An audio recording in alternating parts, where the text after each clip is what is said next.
Nabi itu tidak punya nafsu, semua yang dikatakan dari wahyu. Nabi ngelola perempuan masih ngedikan saya ditedir, dicintakan sama perempuan. Coba perempuan kena sentuhan Nabi itu jadi apa? Coba jadi solihah, jadi muslimah, jadi dokumenter hadis. Nabi itu mencintai Aisyah, anak kecil. Coroknya saya kena ham, kena semprinya Kak Seto. Nabi enggak saya puji. Nabi mendesain Aisyah karena cerdas. Coba sekarang semua utang jasa sama siapa coba? Aisyah. Coba kalau Nabi tidak nikahi Aisyah, siapa yang mendokumentasi hadis tentang perempuan? Terus kowe ape ngiasno Rabi cacilik niru Nabi Aisyah. Cacilik stroke iku yo. Bocah kok ngono. Paham gitu maksud? Kamu boleh berdalih aku ngawin cacilik niru Nabi zaman nikahi Aisyah. Oke, mungkin secara halal enggak masalah, secara halal dinikahi ora demenan. Tapi nak muni seneng Nabi niru Nabi, coba hikmahnya Nabi dapat Aisyah. Berapa riwayat kita dapatkan dari Sayyidah Aisyah? Karena memang wong Nabi mau nikahi Aisyah itu Jibril datang membawa satu kacu yuk, apa cara gini? Sapu tangan itu mati itu buka. Wah, setelah dibuka isinya itu Aisyah. Hadi zaujatuki. Ini perempuan istri kamu kata Allah. Terus kata anak Nabi, kalau Allah yang menghendaki pasti itu terjadi. Hasil ya ditakdir Aisyah itu jadi istrinya Nabi. Dan kita terima kasih sekali sama Ummul Mukminin Sayyidah siapa? Aisyah. Misalnya begini, jumlah air yang kita pakai mandi berapa? Jumlah mustakmal itu kayak apa? Makanya sehingga ahli hadis itu debat dengan fikih. Rata-rata kita ngikuti ahli hadis karena mustakmal di fikih terlalu ekstrim ya Misbah. Misalnya mustakmal di fikih, Ki Misbah wudu misalnya, dengerin ya, Ki Misbah wudu. Cipratan dari wajahnya Ki Misbah kena tangan yang sudah wis tak go nyawuk banyu. Kok cipratannya banyak? Ini kudiro mukhalifan karena mustakmal. Sehingga ini harus dibuang karena apa? Kena mustakmal. Yang kalau banyak dikira-kirakan sudah apa? Taghayyur. Tapi kata Aisyah, zaman ada orang yang seperti itu berpendapat, kata Aisyah, kata siapa itu tidak apa-apa. Kita mandi dengan Nabi, wa nahnu junubun, kita dua-duanya junub. Yatana wa bu ahaduna, tangan kita saling bergantian dengan Nabi di wadah yang satu. Dan itu semua orang pasti yakin, takoturnya air mustakmal pasti jatuh lagi ke wadah tadi. Apa ke wadah tadi? Ya sudah, akhirnya kita tahu caranya mandi junub. Terus ada Maimunah itu garwane Nabi tapi ya serodos. Oh ya sahabat ya ono takok ngene Mas. Ya Ummul Mukminin. Kula niku ndek bojo ayu. Niku ngambung bojo iku batal apa so. Jadi rungokno. Jare udah lucu. Aja takok aku. Fari Nabi aku pas poso ora tau ngambung takok Aisyah. Mergo sing potensi diambung pas poso Aisyah mergo ayu. Gak ini cerita. Mbok Maimunah apa sapa pokoknya yang jenis gak diambung. Walhasil jika cerita ya akhirnya tak kok Sayyidah Aisyah ya Ummul Mukminin inna wa la stahi minal haq. Allah itu kan tidak malu ngendikan barang apa? Hak. Apa orang ngambung istrinya itu membatalkan puasa? Ya Nabi qobalani Rasulullah bahwa soem biasa Nabi pas puasa yang ngambung aku, tapi Nabi ya tetap puasa.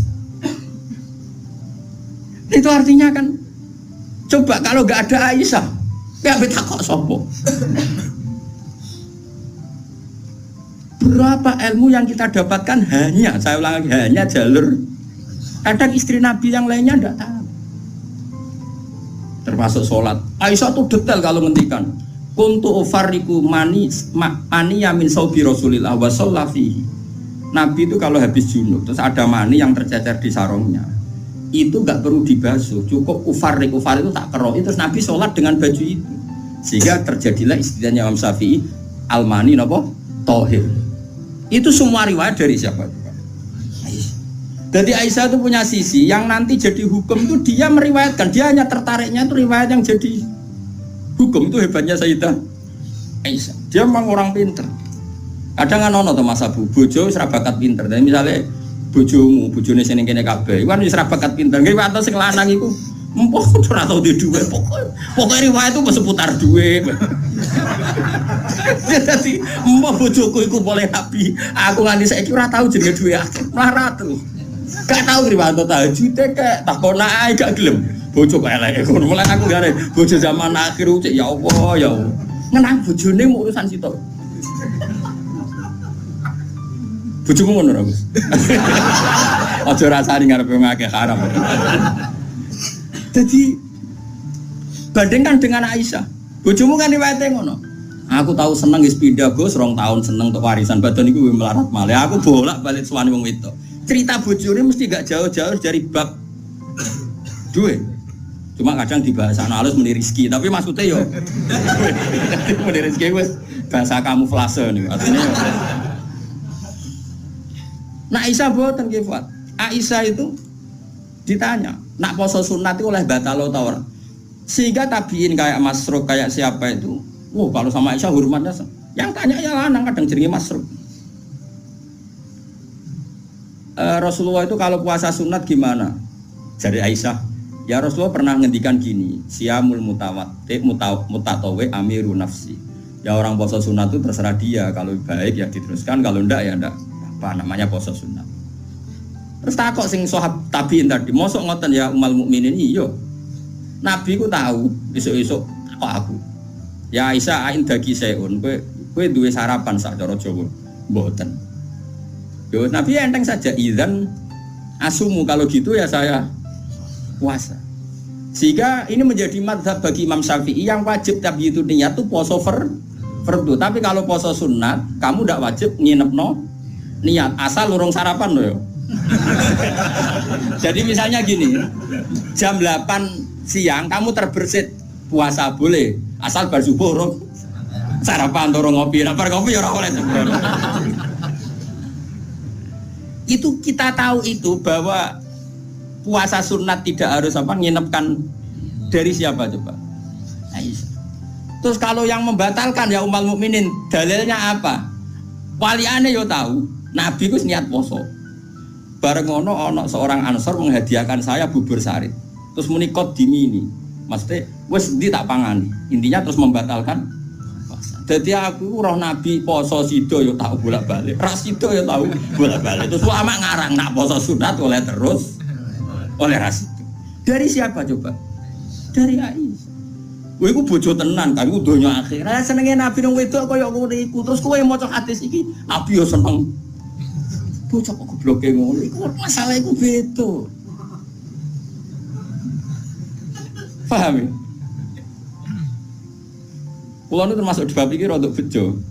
Kulo nu sering nggih disowani tiyang kok takok ngene ya rada kurang ajar ning takok rada kanca kula dadi wani kurang ajar kowe. Gus, kok saged nggih bojone jenengan ngaji mbek jenengan nggih mbek jenengan hormat. Lah bojoku ora bojomu aku yo mrene ngono.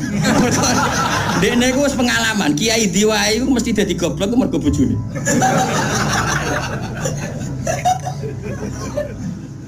Kula Habib Hasyim Muzadi di antara pidato sing kula kenang mesti to. Dosa terbanyak itu perempuan. Berapa kiai alim menjadi bodoh gara-gara perempuan? Gara-gara bojone. Godene de kanca kiai iso maca Fathul Wahhab, maca Fathul Muin. Gara-gara dikeranyam bojone cita-cita mergawi. Akhirnya dadi wong goblok nganti mati. Mergo mulang takut ndak. Kowe nak mulang terus waret. Terus suwen dikonokno iku terus akhirnya gak mulang. Lho kiai alim sing goblokno bojone akeh lho. Akeh mboten. Hafiz sing nalanya mergo bojone yo akeh. Kula di kanca hafiz sing nalanya tak takok lho kula ager terus. Apa nak terus anak wareng.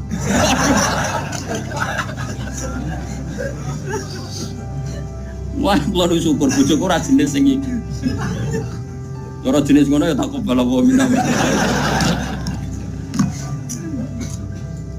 Jadi dari cara Mbak Hasyim Muzadi dosa terbesar perempuan goblokno bojo. Termasuk wong alim-alim. Udah goblok kok jadi bergoblok. Nah bisa mbak. Kulo nu punya cerita lebih ekstrim dibanding itu. Tapi kiai ini lulus. Ada yang lulus, ada yang enggak. Kebetulan yang saya kenal itu yang lulus. Ada kiai alim bisa baca Ihya, bisa baca beberapa kitab. Lulus kiai Fuad. Jadi tahu santrine mau 20 30 akhirnya lulus. Itu pernah tengah-tengah ngaji di depan santri. Cara aku ngaji di depan Mustafa nih, di depan wong jenggoten yang ngikut Mustafa. Jenggoten khusyuk maksud itu. Khusyuk lho Mas Mustafa. Iku anake sing cilik, mbok umur 3 bulan man, dibrekno ning ngarepe meja. Ngaji terus. Ora umumnya nak ngamuk kan ngenteni ning omah iki. Iku mboten diparani ning musala iku diparani. Umumnya bojo ngono lah nak ngamuk kan ngenteni Iku ora parah nih, anak dibrekno ning. Piye? Mane bojomu sing saiki wis apik. Wis maju lah. Wes bojomu ngeri tenan. Mulane kula niku syukur ora pegatan. Umume wong alim pegatan. Kula ora pegatan wis syukur. Mbok sampean ra roh, pokoke saiki penting ora. Mbok sampean nek karep pangeran sing roh. Sok. Imam Sibawa. Niku senengane ngarang kitab. Imam Sibawa darani Sibawa iku mergo ambune koyo apel. Ganteng Mas kowe. Wis ngono ambune koyo apel, Mas. Ra koyo ambune Mas Sibawa ora koyo ambune koyo apel. Kabeh wong wedok-wedan jenenge Imam sinten. Ganteng nek jekno. Pas dekne alim pas umur-umur produktif sekitar 36 32. Alim. Iku dalun bojone ngenteni dikumpuli ya menulis kitab iki dipindah kitab nulis. Nganti pirang-pirang jilid jenenge Alkitab. Karena jenenge kitab dene mau Alkitab. Dalam bahasa Indonesia kayak Injil. Bahasa Indonesia muni Alkitab. Bahasa Indonesia muni Alkitab doang. Injil Mas Brono Imam Sibawa. Mari dene ra wong Indonesia. Kitabe ora ono jenenge ya. Alkitab. Dalam bahasa Indonesia itu. Singkat cerita itu, bojone wis marek-mareki wis beda tetep ngono. Wayu padha bojone. Wayu apa ora apa terus ora elek ku yo ora. Saya lek men goreng tempe terus tambah elek. Terus saya bojone mikir, aku nganti dibaroi mergo barang iku kitab iki. Suatu saat paginya misalnya iku kertas entek gue ngarang moro pasar betul gue napa. Nah saya gak kata fotokopi, moro pasar ya atuh. Dobong kita, pikirannya yang menyibukkan dari dia itu sudah dihilangkan. Rupa-rupanya wis dino apa? Teko Imam Sibawa kitab kuntis tak apa? Gara-gara kitab iku ora tau ngurusi aku. Cepegat bojone, mangsane ku ora milih. Jadi Imam Sibawa ngaboti kitab megat nopo? Imam Syafi'i iki ngono. Imam Syafi'i rawani rabi wong gedhe, rawani rabi ning jare Indonesia. Gara-gara wedi nak nuntut. Dadi dia nak rabi ngomong ngene, iki kena mbok tiru. Nek tapi ganteng, syaratnya kudu ganteng. Karena kalau ganteng itu kan kompetitornya banyak yang minat. Ganteng mulya imam terkenal. Ngomong ngeten, diumumno. Sapa sing gelem rabi be aku, syaratnya siap ra tak kumpuli. Syarat yo siap ra tak urusi. Wong aku sibuk mulai. Terus syarat ketiga kegiatannya gawe no jajan aku mulang santri. Jadi syaratnya ku. Jadi syaratnya ku tuh pinter gawe jajan sing pas aku mulang. Karena ana wong ngaji tapi do dikai jajan. Senenge jajan halawiyah. Halawiyah itu manisan. Walhasil ada seorang yang orang biasa itu ya min ahlil khairi wassalah. Siap dinikahi beliau tanpa syarat apa. Yaiku nganti sepuh tiap ono santri teko ya mau ukdumi, pokoknya itu gawe no jajan ini layani gawe no jajan terus diulang ngaji, semua itu nganti kapundhut jadi mboten jadi wong dhisik saking senenge ilmu bojo iku digolekno kriteria sing nopang ilmu saiki ora ngene ditakobal wa bina minkum takobal ya karim kula susah wah ke wong alim tuntas yakin gara-gara sitok tuntas pun. Akeh gak kancane sampean zaman mondok iso maca muin. Misale ning dunia hafid sing rodok lanya, akeh. Ilang gara-gara apa? Oh ilang apa, Mas? Oh ilang. Jajal lah wis sing latihan omah-omah. Latihan omah ada istiqomah nggih pengajian apa ekonomi kocar. Wah, keranyam. Makanya menurut saya, wong alim apike iku untuk ning sing anake kiai sing ya di tradisi berjuang relatif gampang. Tukarane itu terkendali. Misalnya, tapi tidak harus ning gede lho. Pokoknya ya sing di tradisi berjuang lah. Bahwa hidup itu biasa berkorban untuk nopo? Berjuang. Kalau ndak itu habis gitu. Kalau nu ngrasakno. Tapi tidak harus anak kiai gede mboten, makanya yang soleh lah. Engko nek misale soleh kok pokoke anak PKI lah, pokoke sing angel temen. Yang penting ngerti pentingnya nopo? Aku lho ngrasakno. Saya itu berkali-kali misalnya di rumah itu ngaji sampai malam. Terus pagi tadi subuh saya ke sini. Subuh berangkat dari rumah terus tadi jam 2 sampai sini. Terus sekarang saya ngaji, nanti malam ngaji. Besok saya ngantor ngaji terus. Nanti pas datang malam Rebo, paginya saya ngaji sama tafsir Jalalain yang grupnya santri-santrinya bapak dulu. Terus Kemisnya ngajar. Kalau Kemis ngajar di Sarang. Terus Jumat itu saya ngajar di Kudus. Itu terus begitu siklusnya. Jadi bojo mangan ora mangan ya ora pati roh. Aku yang ngomongin anak kiai di keramat dhewe aja ngenteni keramatku. Dadi kowe. Dan dingko ya pokoke padha uripe ngono. Luan cara kula bojone kiai kudu di keramat dhewe nek ora wis takobal wa minkum takobal ya kan. Nah ini kan ya seperti itu Aisyah itu termasuk istri yang dengan kriteria itu. Saya tuh heran sama Aisyah gini, saya tuh punya Musnad Ahmad gini, Musnad Ahmad itu 14 jilid. Itu satu jilid tuh ada yang riwayatnya Aisyah semua. Jadi minal muksirin wal muksirat itu Sayyidah siapa? Aisyah. Dan anehnya dalam satu jilid tuh Fuad, yang diceritakan Aisyah tentang Nabi itu pasti yang sisi hukum. Bukan kenangan Nabi tidak punya uang atau taruh saja gini. Sebetulnya nggak ada yang dimakan untuk sarapan itu kan masalah kalau bagi istri sampean. Nggak masalah besar nggak kalau istri sampean jam 8 masih belum ada yang dimakan. Oh, perang Brontoyudo. Itu Sayyidah Aisyah ngenangnya enteng saja bahwa pernah peristiwa itu terjadi dan Nabi ngambil sikap ya kalau nggak ada yang dipakai sarapan ya saya puasa. Aisyah ya oke ya Rasulullah kalau nggak ada yang sarapan ya kita puasa. Kowe bayangno di bojomu ayo. Nak nganti kiamat. Kok segampang itu menyelesaikan masalah ekonomi masalah. Dan itu Aisyah cerita ada dalam konteks dia kecewa tentang keuangan Rasulullah. Cerita dalam konteks bahwa puasa sunat itu udah harus nginepno niat. Buktinya Nabi pernah puasa setar setelah ada informasi gak ada yang dimakan. Coba kalau gak orang bener-bener sholihah. Ayo bojomu kira-kira dia mafhum ngono ta ora? Ono ora ono sarapan di kesimpulan ayo Pak poso. Kabeh kersane pangeran. Bujum nak ngomong ngono kadane aku tak kek duwe yakin. Oh tak dia yakin. Siapa kapan aja terjadi, tapi coba bodoni lho.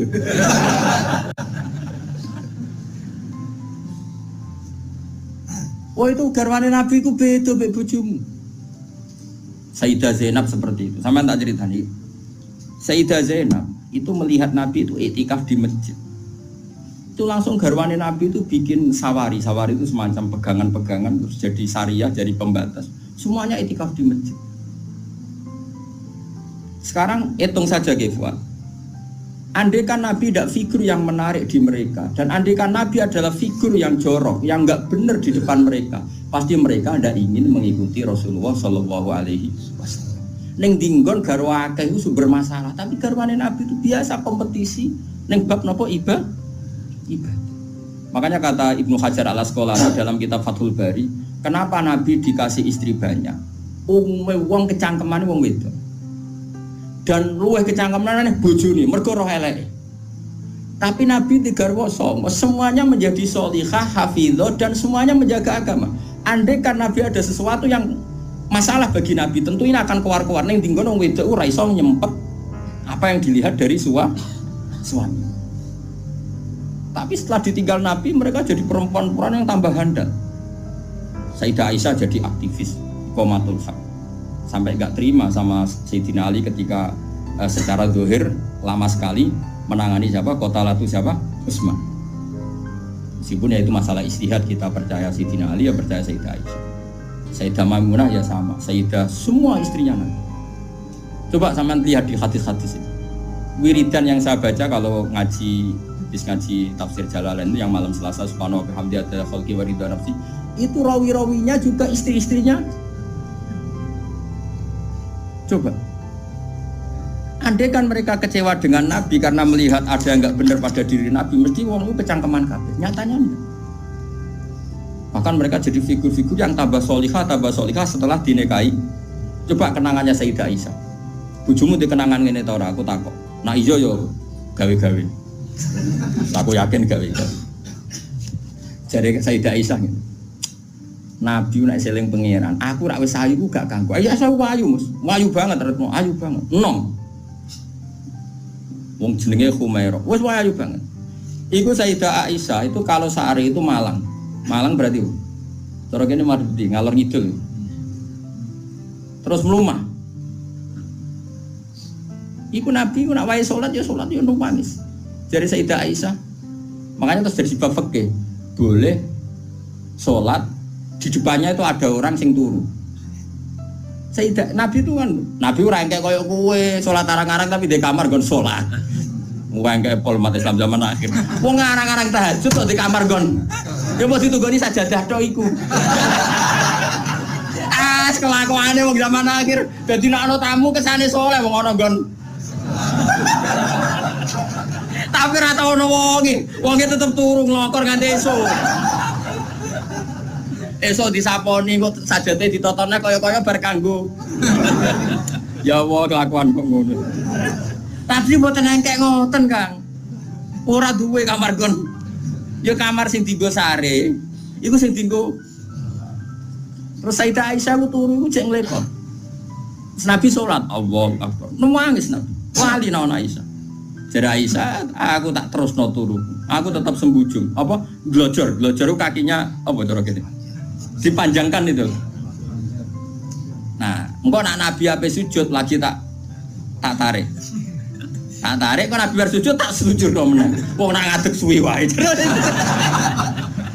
Artinya coba, kowe tahu ngalami ngono. Oh, bojomu lah ngamuk. Salat krameni kon mikir. Oh, ora mungkin kowe padha mek Nabi ku semua hal. Mulane kita mau kepengin niru. Maksudnya niru ya rodok ngono ae napa? Mulane niru mu paling Nabi salat madhep kiblat kita madhep kiblat. Nabi nak salam iku nganan sik ya kita. Nganan wis ngono-ngono tok. Gak mungkin kowe niru.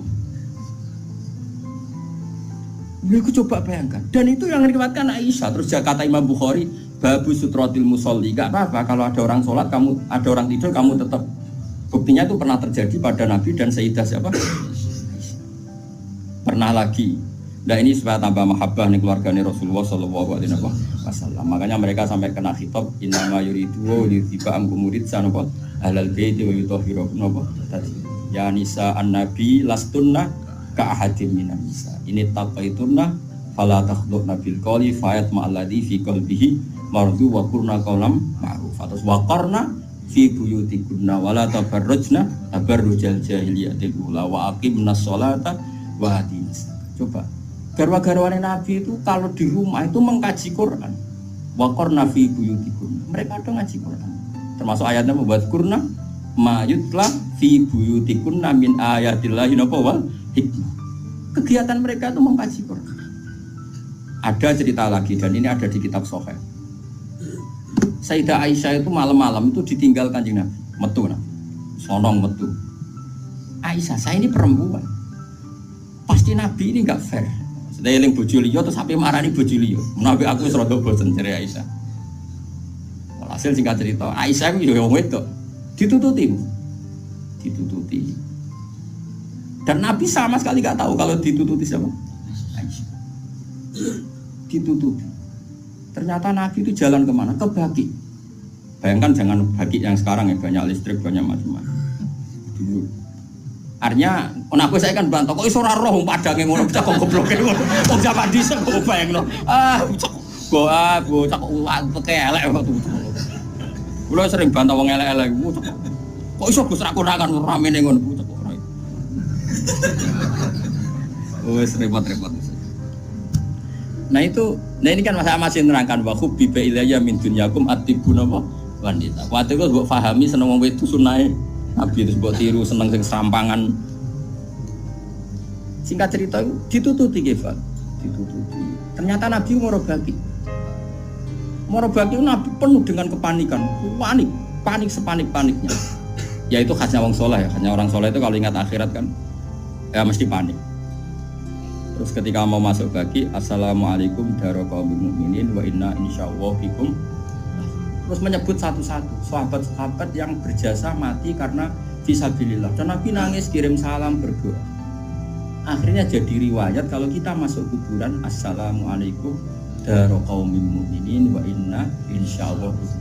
Itu rawinya ya Aisyah. Bojomu kayak metu. Dia tetap tinggal turu, kadang malah mantul dikancing ber sambil Jadi mana mungkin bojom dadi dokumentasi hukum. Selain sing lanang ya ora dadi sumber hukum. Dadi iki padha dene. Dadi bojone ya ora dokumen hukum, sing lanang ya ora sumber hukum. Dadi sampe cara kula piye wis ngene iki. Wae esuk tukaran perkara blonjo si terusno nganti mati. Paham iki. Pancen apike ngono. Napa? Dari awal Nabi itu sudah kelihatan sekali. Ya nisa an-nabi lastunna ka ahadim minan nisa. Para istri Nabi, kamu semua itu enggak sama dengan perempuan-perempuan yang lain. Maka perilaku kamu harus begini, harus begini, harus begini. Dan itu mereka bisa melakukan semua. Dan kita yang untung, kita mendapat dokumentasi hukum yang luar biasa. Termasuk coba, kayak apa Sayyidah Aisyah tidak cocok Sayyidina Ali. Tapi semua dokumentasi tentang akhiru hayati wa Rasulillah itu rawinya itu siapa? Sayyidah Aisyah. Sama tak cerita sedikit ya, ini biar tambah mahabbah kita pada Ahlul Bait Rasulillah sallallahu alaihi wasallam. Ahlul Bait itu kan yang mujma' alaih itu dua. Satu para habaib dzurriyyah, dua azwat. Apa? Azwat. Karena azwat ini yang tentu yang derekno zaman itu. Kalau habaib dzurriyyah meskipun turunan tapi kan sebagian mereka tidak menyaksikan zaman Rasulullah. Paling Sayyid Hasan Husain, terutama Hasan yang sudah agak besar. Begini, Nabi itu ketika Kubaila wafati, ya kalau bahasa halusnya itu intaqala ila rafiqil ala. Saya ulang lagi ya. Jadi kalau bahasa sopannya itu tidak wafat atau mati tapi apa? Intaqala ila rafiqil ala. Bahwa Nabi sekarang sudah pindah di alam yang ar-rafiqil apa? Ala, ke alam yang lebih tinggi. Makanya beberapa tarikh menulis itu intaqala rahimahullah, misalnya menulis mu'alif meninggalkan intaqala rahimahullah ila rahmatih begitu. Kalau kan Nabi apa istilahnya intaqala ila rafiqil ala. Sudah, tapi kita biasakan wafat saja ini karena yang mudah difahami. Nabi Sayyidah Aisyah itu gak seneng Sidina, gak cocok. Ya biasa lah orang cocok. Wah, Mustafa kira cocok, ya cocok. Tapi orang dulu ya sudah bisa ngelola konflik, kira cocok lah ya. Awor ya biasa. Jangan kira aku terus awar gue terus cocok ya ndak. Ngawur ya sembrono. Tapi barang gedeng ya ora penting untuk gedeng. Ya biasa wae napa. Kanca ngaji biasa. Sayyidah Aisyah itu ketika Nabi mau wafat tuh kelihatan sekali. Dan hebatnya Rasulullah itu sering ngendikan gini. "Cung, saya ini wajib siwakan karena saya ini unaji malam tunaji. Saya ini selalu munajat sama zat yang kamu tidak munajat dengan zat itu." Itu kan masyhur, Nabi dikasih makanan enak tapi materinya itu ada bawang merah. Ya saya ulang lagi, materinya itu ada bawang. Terus Nabi gak mau dahar, kata sahabat. Dan biasanya lewat istrinya karena dihadiahkan lewat keluarga. Ya Rasulullah, apa saum itu haram? Saum itu bawang apa? Merah maupun bawang apa? Putih. Kalau bahasa Arab yang saum basol itu ya. Kata Nabi, enggak, bawang itu enggak haram. Cuma saya beda dengan kamu, saya ini enggak boleh makan sesuatu yang menimbulkan apa? Bau. Fa inni unaji malam tunaji. Fa inni unaji malam tunaji. Saya ini munajat sama orang sing kamu tidak munajat sama orang itu, tapi saya munajat. Maknanya Allah. Jika Nabi itu merasa wajib siwakan. Saya itu alhamdulillah dalam banyak hal siwakan itu kebunuh. Makanya Nabi jangan bayangkan rokok meskipun enggak haram. Meskipun mungkin gak haram, tapi potensi haramnya juga tinggi. Karena ya tadi pasti menimbulkan apa? Singkat cerita, pas nama wafat, dalam keadaan mau wafat dan cara zuhir, saya ulang lagi, ngadepi sakaratul maut. Abdurrahman itu adiknya Sayyidah Aisyah, makanya saudaranya Sayyidah Aisyah. Apa adiknya, apa kakaknya, makanya saudaranya. Itu pas bawa apa? Siwak. Itu Nabi melihat siwak itu kelihatan senang sekali. Coba. Mungkin enggak istri kamu melihat kamu mati masih ingat sunnah-sunnah kayak siwak. Pak kok mati zaman urip aku loro pemeneh mbok tinggal mati, mesti wiridannya kan gitu. Urusan materi. Ojo mati sih, utangi beres tok sih. Anak-anak mbari sisik mati. Istrinya Nabi itu enggak. Ketika melihat isyarat Nabi itu mencintai apa? Siwak. Kata Sayyidah Aisyah, "Apa engkau ingin siwak ya Rasulullah?" Nabi manduk. Nabi karena sudah sakit sekali nggak ngendikan manduk. Sama adiknya diminta, siwak kamu tak pek. Dipek. Terus ketika dia pakai Nabi itu keras. Aisyah langsung menangkap. Kok keras? Ulai ini laka ya Rasulullah. Apa perlu saya talin, saya haluskan. Terus dicokot apa digegeti apa? Siwak kayu itu loh ya. Udah duluan. Araf itu. sama Aisyah terus dikunyah-kunyah sampai apa? Maka Sayyidah Aisyah itu bangga sekali, dia sering cerita Nabi wafat itu dalam keadaan menghisap rik saya. Wa inna riki lafi riki, katanya apa ludah saya ada di ludahnya Nabi, karena Nabi pakai siwak terakhir itu yang sudah ditalyen, sudah dihaluskan oleh mulutnya siapa? Aisyah. Makanya Aisyah itu bangga sekali karena kenangan Nabi terakhir itu membawa apa? Wa inna riki lafi riki, kata apa? Ludah saya ada di ludahnya Nabi. Maksudnya Nabi menghisap siwak yang ada ludah. Sudah Nabi mau ngunci. Dan itu termasuk kearifannya Sayyidah Aisyah. Itu kan di kamar ada keluarga yaitu Abdurrahman. Dan keluar, kata Nabi, saya panggilkan Ali, saya panggilkan Fatimah. Sayyidah Fatimah datang. Makanya ini ditulis imam ahli hadis, bab manaqibi Fatimah Zahra. Fatimah Zahra, manaqibnya siapa? Fatimah Zahra. Sayyidah Fatimah itu di pintu gerbang itu tahu orang yang nggak dikenal. Itu normal, kalau orang nggak keramat itu pasti pingsan. Tapi Sayyidah Fatimah itu tenang saja, ketemu orang itu ya tenang saja, santai saja. Terus ketemu Rasulullah, Sayyidah Fatimah nangis itu. Nangis sekali karena melihat abahnya mau kabundut. Bagaimanapun Nabi selain Rasulullah punya status itu abahnya Sayyidah siapa Fatimah. Itu di situ ada Ali. Ini penting ya, karena ini sejarah Ahli Sunnah wal Jamaah. Jadi ada Ali, ada Sayyidina Ali, ada Sayyidah Fatimah, ada Sayyidah. Makanya Ahli Sunnah itu menentang sekali. Makanya masyhur zaman cari di Sahih Muslim. Sayyidah Aisyah menangi ada sekian isu kalau Rasulullah itu berwasiat khusus sama Sayyidina. Makanya masyhur itu Sayyidah Aisyah kan naik pitam. Kata siapa Nabi berwasiat sama Ali? Saya itu ada di situ. Saya ada di sampingnya saat itu. Dan akhiru kalimatin qolaha adalah Allahumma ma'arrafiqil a'la. Tidak ada wasiat tentang khilafah, tidak ada wasiat tentang, paham ya? Ini penting saya ceritakan di sini karena ya ini kan termasuk jadi khasnya Ahli Sunnah wal Jamaah, bahwa Nabi tidak pernah berwasiat khusus tentang khilafah ya. Sayyidah Fatimah masuk. Nabi ya nangis ya karena itu abahnya. Tapi ini bukti kalau Sayyidah Fatimah itu orang yang luar biasa.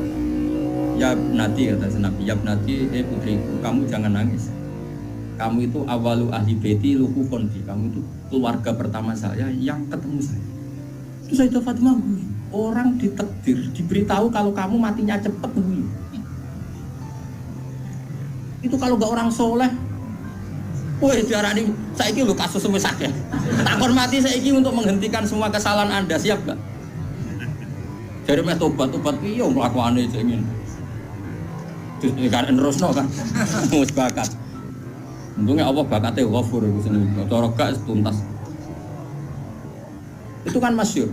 Setelah nyata-nyata Nabi wafat, masyhur itu kan Sayyidah Aisyah tanya. Padahal satu kamar.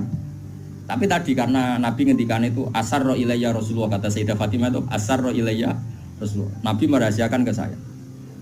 Terus ketika Nabi benar-benar sudah wafat, Sayyidah Aisyah tanya, ya Fatimah, kenapa kamu pertama nangis? Setelah dibisiki Nabi, kamu tertawa. Saya dikasih tahu bahwa saya ini pertama keluarga yang ketemu sama Nabi. Maka saya senang sekali. Coba itu kalau udah orang soleh kan. Nah kenapa saya katakan Sayyidina Ali